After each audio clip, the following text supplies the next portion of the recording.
Hi, I'm Nigella. And I'm in Gaza. And we're a couple from Brooklyn, New York, but we've been living abroad for 5 years now in Latin America, Asia, and Europe. But we're back home in Brooklyn for the summer. Today we'll discuss our new home in Koh Phangan and the beginning of the pandemic. So we just left our temporary housing, which was Moon Villa and then Watan Peak. Yeah, Watan Peak. Watan Peak. And we found our permanent housing, which we signed like a year-long lease in Dome Village. So the first thing we're going to discuss is setting up our new home. Okay, so obviously we have an entire process when we move. Depending on what the situation is, we'll have to either paint or buy furniture, move things around, sage the place down, palo it down, wipe the walls, clean the floors. So we did our normal thing. We moved furniture around, I believe, in Dome Village. We also repositioned the TV and the couches. It didn't necessarily need to be painted, but we also wiped the walls down. The house was clean before we got there, but we really wanted that deep clean so that we could sort of nestle into the corners and really relax and feel at peace. And then obviously there's certain things that each person feels more grossed out more by? Yeah, more grossed out or like obsessed about. Like for me, it's the bathroom. Like I'm like, like every crack and crevice. I remember like the toilet seat, I like laid like bleach filled like tissues just to make sure all the grime, because there was like a stain that wouldn't be removed. And at first we were like, oh, it can't be removed. And then we were like, no, it can be removed. You gotta scrub and scrub and scrub. We make sure we scrub it. For me, I typically like to make sure the couch is clean. Yeah. Because the couch is typically like where I relax, like my little safe haven. So I like to make sure that the couch is clean, or at least like wipe it down, spray it down, or like maybe add something else on top of the couch. Yeah. If it's not a brand new couch, which it often isn't. It definitely isn't. I also remember taking my time trying to figure out where the best positioning was for the TV, because the house had a ton of windows and I didn't want there to be any like glare and stuff like that. Which was hard to achieve. But we finally put the TV in the perfect place that was like nicely positioned with the couch, and I also had a view and there was no glare. So that was pretty exciting. I also distinctly remember having to change the language from Russian to English, because I'm guessing the previous residents that lived there were Russian. So that was pretty interesting, having to use the Google Translate in the camera mode. We did do that. And trying to make sure that like we found, the directions and figured out how to change the menu back to English. And with any new place in Gaza, and I have a rule that it will take you at least 2 to 3 weeks to feel situated in there. Yep. The first few nights are especially tough, and then it takes a couple more weeks to get settled in. We like to nest and, hang out in the bed together, watch TV, kind of create our own little world within the house as we slowly feel more comfortable in the other parts of it. We also, I remember, started stretching at home, trying to find like our stretching routine, our workout routine at the house. That's what you think a push-up is. That's ridiculous. That's not really a push-up. Now do what you did before. Just do one and I'll show you the difference. That's it. If the analogy was valid for you, What analogy are you referring to? it's meaningless to you, or like you kind of like, but just good. Put your arms like down flat. That looks crazy. It does? Yeah. Slowly roll down. Control. Good. That's the abs right there. I also feel like you're comfortable in a house when you can find your way to the bathroom at night in the dark. If you know how not to hit your feet or like hit certain walls and what walls to touch while you're making your way to the bathroom, it means that you are at home. So for some reason, I'm always pretty nervous about ordering packages. I don't know what it is, but I have like... It's his thing. I don't like ordering packages for like the fear that maybe the package will get lost or the address will get mixed up. I'm not sure where it comes from, but I just hate ordering packages. Maybe it's because we move so much. Oh God. The package situation is always changing. Also, you always want to make sure the quality of what you're buying is real. The description often isn't what the product is when you get it. So every time he's like, okay, this is a risk. Yeah, so like, I'm not one to really rely on reviews as much as she is. So I prefer like just buying stuff in the store. But again, I have like order anxiety. But I knew that if this was going to be our permanent address, we had to really figure things out. And I had to overcome this because there's some things that just were not available on the island. And obviously with things starting with the pandemic, not everything would be available. So I remember ordering some guitar picks as the first thing that I got. And I was so hyped. My first online purchase. Lazada! And it was crazy because the ordering center was like super busy and insane, but apparently everyone somehow still manages to get all their packages. Even without very clear addresses and a very chaotic shipping center, everything still seems to get to its final destination. Then I was really excited because I ordered a push-up, pull-up, and dip bar, and I'd done a ton of due diligence searching through all the photos on Lazada. I believe there's a competitor to Lazada, either AliExpress or Alibaba. I can't remember which one. And I just wanted to make sure that I could stay on top of my fitness. So super excited that it came. Something we also did to sort of get nested in is obviously buy the little small things that we needed. I know we needed things like a fan or carpet or rugs or like extra chairs, just basic things to sort of make it feel like home. And it was pretty funny because Naji typically gets settled into a new place by staying home, and I kind of like and not leaving. not leaving much. And I kind of wanted to make my way around the island, obviously. So I would always basically do a pre-shop, which was me going to places, looking around, taking photos and videos, sending it back to her, just seeing if I liked the feel of whatever it was that we were going to buy. And if it was a go, Naji would come and kind of confirm it. We would talk over it. But yeah, I essentially was shopping for things like 2 or 3 times before we actually like went to purchase it. So that was pretty funny. Probably a bad idea, but... Like my ear. Really?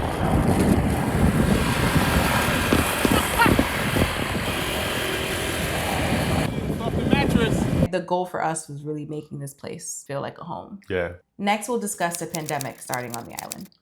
So one of the first things that we noticed in 2019, or at the end of 2019, was that a lot of the trips that we booked got canceled. Like we had a trip booked to France, a trip booked to Canada. Where was it in Canada? Montreal. Yeah, we had a trip booked to Montreal. We noticed that those trips got canceled and they like gave us our money back. So we sort of had a sense that the pandemic was a little more serious than it had led on in the States. But once the pandemic started to become more prominent in China and the cases were getting more and more serious, we noticed that a lot of businesses on the island started adjusting their hours or shutting down or like sort of maybe requiring a mask before you enter. And that was the first taste of what was to come in terms of everything changing beyond what we could ever imagine. That time was weird because the pandemic started in China. So we were obviously very close to China being in Thailand versus our friends and family in the US. So I just remember friends and family texting us saying, oh, that virus over there, be careful. Or is it in Thailand yet? Like what's going on? Yeah. And on the island, we had no idea really what was happening in China. It started slowly ramping up. And where a lot of the sentiment on the island about the pandemic was housed was on the Facebook groups. That's where people were starting to ask questions like, do you think this virus is coming to the island? Is it going to be really bad? What should I do? Yeah. And officially, I believe Thailand started shutdowns or started limiting travel beginning like March 13th or something like that. At that point, we were like, oh my gosh, we don't have our long-term visa yet. What are we going to do? We were in the process of getting that straightened out. And obviously the pandemic comes smack dab in the beginning of that process. Exactly. So in that meantime, there was this letter that you can send to immigration about your case. About like, you had to write the letter, send it to the consulate or the embassy. I'm not really sure which one. We were really concerned also because we were scared that the country might say like, you need to leave, right? And we were like, oh no, we're just settling down. We don't really know what the situation is. I forget. There were a few countries that were requesting whoever was from there to come back home. Yep. How was it going outside? Everything seems pretty normal on the island, that's for sure. Nothing's changed outwardly. There was water. That was hopeful that we were able to buy a bottle of water. That was a little scared. How are you doing? Good. Can you make a song about Corona? Nope. Today is March 18th. Weird times. Over the past couple of days, it's been developing that the coronavirus might be more serious. I think that initially anyone took it. And Ngaz and I are still in Thailand. We feel safer here right now, just staying put than traveling and going back to America. Especially, we don't really know where we would go back to. I guess we would go back to New York, but New York is kind of scary too, because everyone's on lockdown and the virus is spreading. No one really knows when it's gonna end. This is a great place to be able to spend time while this is passing over. So it's like, that's the dog that chases us, annoying. On a beautiful compound, I can call it that. Like a huge forest in the back. We have stuff to really stay healthy and fit at home, and just like going to the back and walking. This is our workout stuff. Workout equipment. That's more workout equipment. And then around the end of March, there was a mask mandate, and that was a huge change, wearing a mask on the island. Yeah. We didn't have to wear it on the roads yet. That's in the future. But we did have to wear it in stores. Yeah, Macro, Tesco, and 7-Eleven. I definitely remember that. And then obviously small businesses, sometimes they did require it or not, but most times it was like, wear a mask. Yeah. Moving along, we'll discuss what we did to stay grounded and adjust. So despite this mysterious virus, again, happening, we were very determined to stay grounded and to settle into this new place. And like Ngaza said, my thing is to stay home and ground myself. I don't really leave. It's a mixture of anxiety, but also just knowing my limits and trying to find safety in my home. So I wanted to get my mental health together, my physical health after traveling so much and eating out a lot. So I decided to do a cleanse. I wanted to do a water fast for 14 days. Morning. Hi. I'm ready. You ready? Yeah, I feel good. But I ended up reducing that to 4 or 5 days water fasting. And then after that, I had a raw diet. I ate only fruit, basically. I had 3 different mangoes and some lettuce. Crazy good. There's this one mango in here. It's literally it's like butter. It's nuts. Just 14 days, so I'm on day 7 right now. I'm gonna have 4 meals today. So coconut water, my papaya, my mango and lettuce. And again, just really focus on my hydration the whole time. A minimum of 1 gallon of water today while I'm also eating all that stuff because my body's just reacting so fast to being hydrated. I can't believe this. Hopefully I get a good shit in today after I eat. We'll see. Buenos dias. Okay. All right, little guys. Hi. All right. That's all on there. And coconut water, so much coconut water, which was amazing. Yeah, that coconut water is sick. Yeah. Ugh. So it was amazing. I just stayed home in bed. I meditated. I reflected. I journaled a lot. I talked to the camera and did video journals. Yeah, that was while cool. the guys was out frolicking. I would help you sometimes too, do some videos. Yeah, he would. The first time I fasted was in Brooklyn, right before we left for Thailand. My father had passed away a year ago, and in a way it was for me to feel closer to him and just to remove a lot of the noise and chaos that was happening in my mind. Last night I was really missing my dad a lot and just thinking about him and wishing he was here and thinking about all the love he gave me. And then I had another weird dream, the weird type dream where the person is even sicker than you remember them being, and that which is so traumatizing. So that sucked, but yeah. And fasting for many people is for nutrition and health, but for me it also is mental health. Yeah. It feels like a spiritual experience. It's quite amazing what you feel. And I wanted to feel that feeling again after moving, still dealing with so much grief with my dad and being in this new place. I just wanted to simplify things. I didn't want to think about food and eating. I just wanted to ground myself. And that was the way I did that. I have mental health struggles that I deal with and I work through and I process. So I have very clear-cut methods and strategies for my self-keep and very clear-cut ways to make sure I don't go into a bad place and kind of stay uplifted. Yeah. And I just enacted all of them. At once? At once, yeah, I did all of them. And it was really nice. It was really good. And God was very supportive. He would bring me my water or my fruit, cut it. He did all the food shopping and everything like that, the heavy lifting. And I was just at home. Relaxing and trying to fast, which is the hard part, really, honestly. Yeah. Again, as Naji said, she typically grounds down in the house when she's trying to make sure that she feels safe and at home. And for me, I wonder if it's somehow tiring myself out so that when I get to the house, my anxiety levels are low. Like, oh my God, I live here. But yeah, I did a lot more exploring the island, seeing new places, trying to get lost. I just developed a sort of relationship with my motorbike and just making sure that everything was as random as possible in terms of seeing what the island had to offer. I also remember how steep some of the hills were. So it's weird when you're on a bike for the first time or a motorbike for the first time, you sort of have to get used to what it can do, the power, the acceleration, just all the components of the bike and the experience. And I remember freaking out sometimes when I would get to these really, really steep hills because I'm just like, am I going to flip over? Am I going to fall down? So there were these really intense hills sometimes when I would get lost and be like, oh my gosh, I can't turn around on this hill. So I have to get to the top of it and stop or slowly make my bike turn all the way around by edging it slowly. But those are some really cool experiences on the island. Just getting lost, being in these crazy situations with no one to help me, maybe no cell phone service, and finding my way back home. So. And he would always come home and tell me these stories. He'd be like, Naji, you won't believe what I saw. Or he would take videos of himself in the place and talk to me through the videos and send it to me on WhatsApp. Naji, I want to show you how sweaty I am. It's crazy. I don't know if you can see, but I'm super duper OD sweaty. It's really nice here. It's amazing. It's beautiful. 100 baht, $3. It's worth it. So there was a laundry list of places that he wanted to show me when I was done and was ready to leave the house, basically.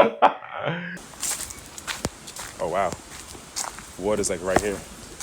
Wish you were here.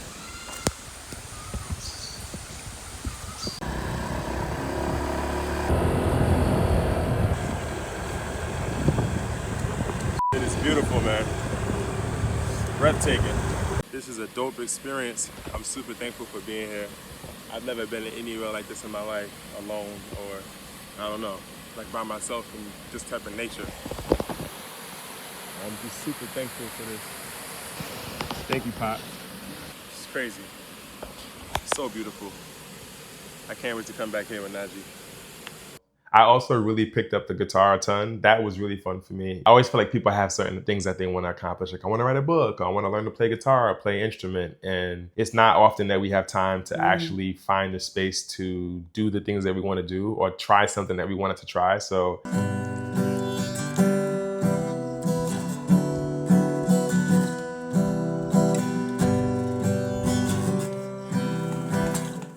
yeah, I'm happy to say, I mean, I still play guitar now. This is probably 5 or 6 years ago. Woo-hoo. I'm not great. I know a few chords here and there, or like He's naturally a few. talented. I don't know about all that. It was fun that I had that time and space during the beginning of the pandemic to just pick up the guitar, play it because I saw it in the living room and work on different chords and stuff like that. So, however, eventually when I did leave the house and after I did my fruit cleanse, my water fast and all that stuff, we would both go on adventures together, which was doubly scary because two people being on a motorbike going up a steep hill or at the edge of a cliff, you're like, ah!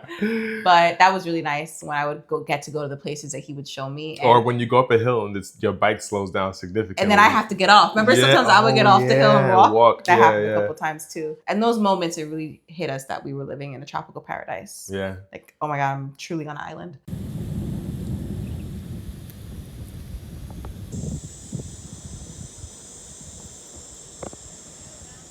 And I also remember during these like crazy adventures that I would see things. I'm like, oh my God, is that a monkey in a tree? Or is this like an iguana running across the road? All these crazy things and things that you sort of see on TV or things that you see depicted in Thailand for that matter. And I remember this one time riding my motorbike and sort of like passing these trees and I see something like galloping and running.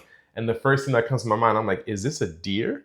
Like, are there deer out here? I'm like, what's going on? So lo and behold, it turns out that this was a cow. So they have some of the, I don't want to call them skinny cows. Leanest, fittest. Yeah, but the cows are not like American cows. No. These cows are like athletic and in shape. Moo.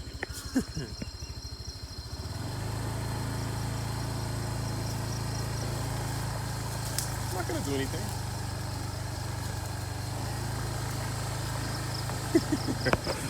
That's crazy. And they run, they move. They're quite like, agile. Yeah, they're super nimble. So that was something that always stood out to me every time. And they were brown. So every time I saw the cows, I always felt like I was looking at deer, but they were cows actually. That was good. We did that well. All right. Thanks for joining us. Thank you. Peace out, peace out, peace Bye. out. We did it. We did it. We did it. We did it. We did it. It's Watran Peep. Watran peak. Peep. Peep. Yeah. Watran peak. Peep, like Watran peep. What do we do? Would you rather? What would you rather? What would you rather? What would you rather? What would you rather? I think we have So the first thing we're going to discuss. Okay, next good. we're going to jump into what we have. We'll move on to like that, right? We're going to transitions, yeah.